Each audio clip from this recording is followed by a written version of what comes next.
தஞ்சாவூர் மண்ணு எடுத்து தாமிரபரணி தண்ணிய விட்டு தஞ்சாவூர் மண்ணு எடுத்து தாமிரபரணி தண்ணிய விட்டு சேர்த்து சேர்த்து செஞ்சது இந்த பொம்மை. இது பொம்மை இல்ல உண்மை.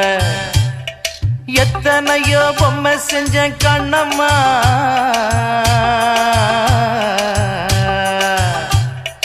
எத்தனையோ பொம்மை செஞ்ச கண்ணம்மா. அடி அத்தனையும் ஒன்ன போல மின்னுமா, பதில் சொல்லம்மா. தந்தானே தந்தானே தந்தான குயிலே சாமி, தந்தானே தந்தானே என்னோட மயிலே. தந்தானே தந்தானே தந்தான குயிலே சாமி, தந்தானே தந்தானே என்னோட மயிலே.